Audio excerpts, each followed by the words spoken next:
Hello, Professor Gibbs and fellow classmates. My name is Destiny Princevic, and I am here today to tell you why I believe that you should own a dog.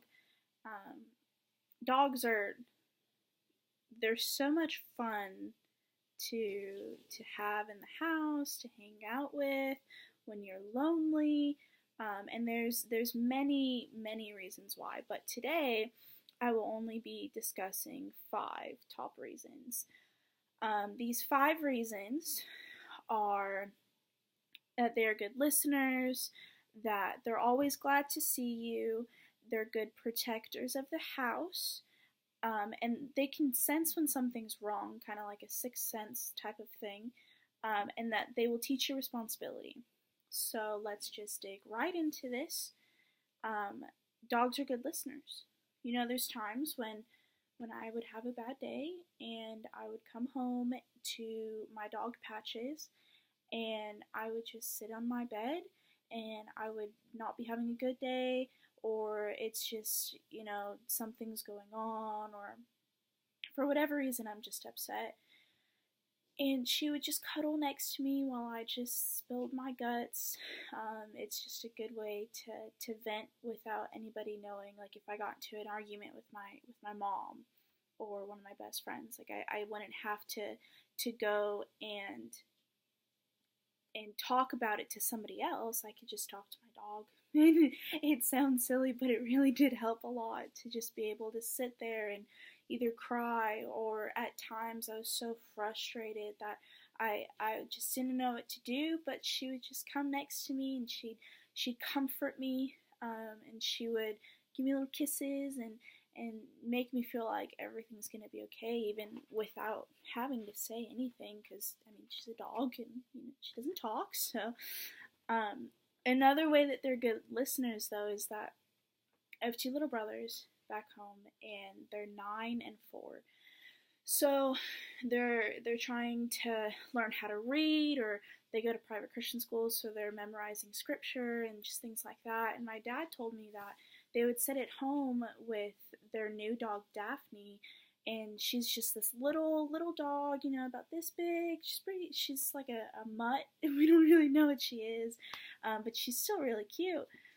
And they would sit there and they would either recite the scripture to her, and she would sit there as long as it took for them to understand it, and then they would go and tell my parents, or they would practice reading to her. No matter how long it took for them to get through even one page, she would just sit there patiently and wait for them to be able, or to be done with the page and with the book.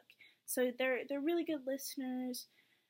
We kind of take it for granted. I feel like sometimes that we just have this not person but dog, I guess, that we can just vent to and talk to.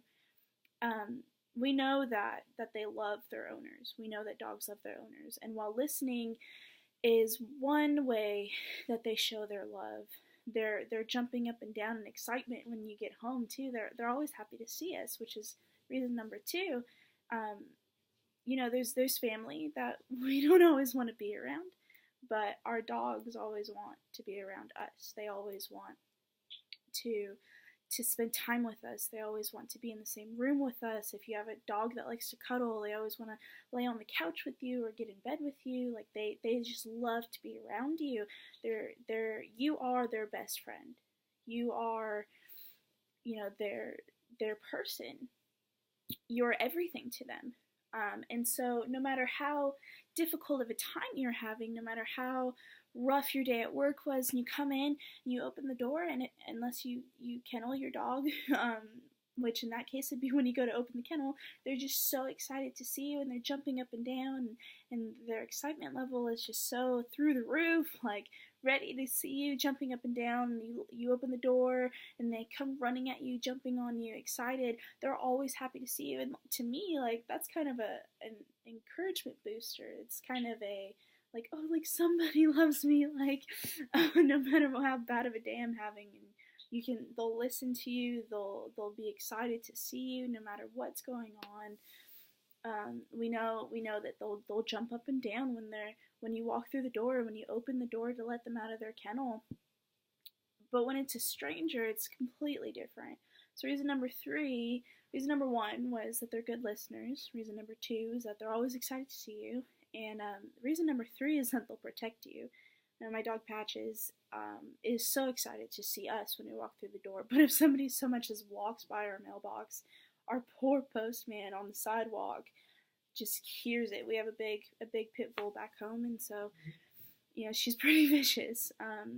I mean, she's loving, but if she doesn't know who you are, if she thinks that you're a threat in any way, she'll start barking. And she sounds very mean, but her bark is definitely a lot bigger than her actual bite, unless you actually attack, which is a different story. But I always feel protected. When I was in high school, I would stay home by myself, and we didn't live in a very safe neighborhood, but I always felt protected by her because I knew that if anybody tried to come through the door, she would automatically attack, and she would take care of me.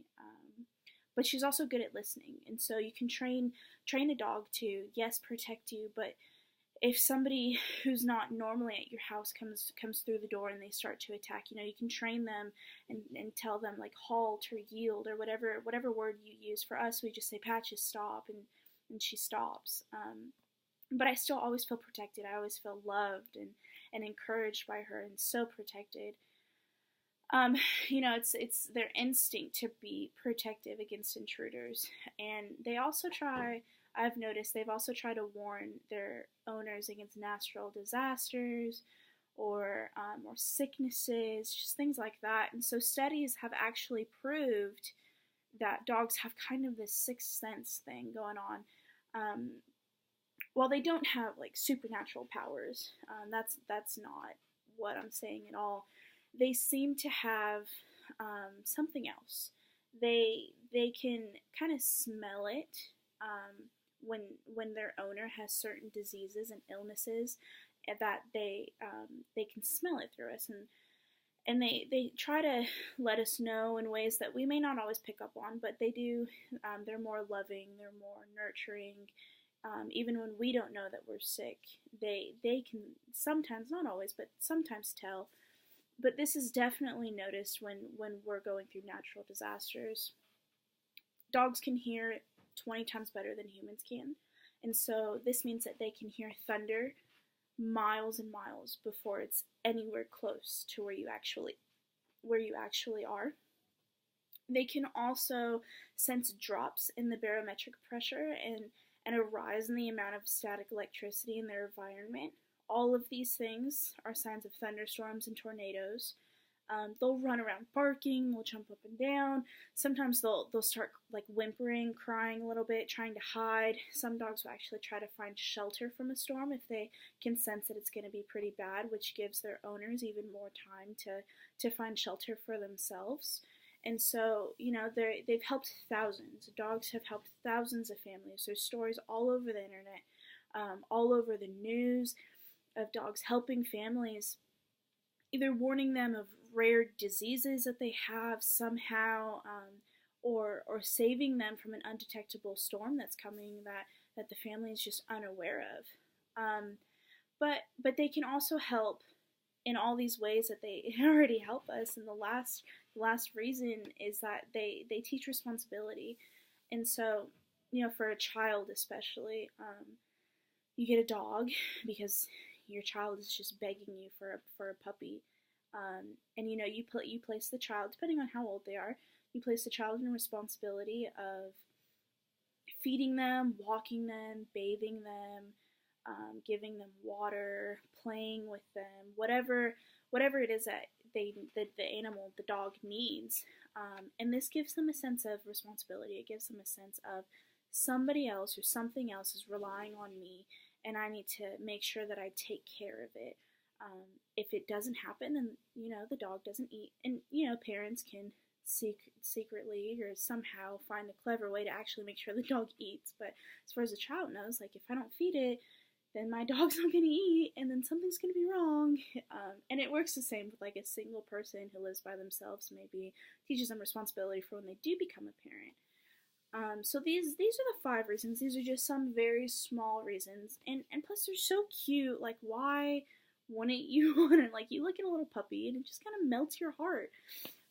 So yeah, the 5 reasons again are they're great listeners. They they're great listeners. They love to listen and pay attention to you. They they're always excited to see you, and they protect you, and they can sense when something's going wrong, natural disaster, or if you're sick, and they teach owners responsibility. And so these are just 5 reasons. Again, there's so many more, but just 5 that you should buy a dog. And I hope that this persuades you to go and buy a dog, or cherish the dog that you have even more. So yeah, thank you so much for your time.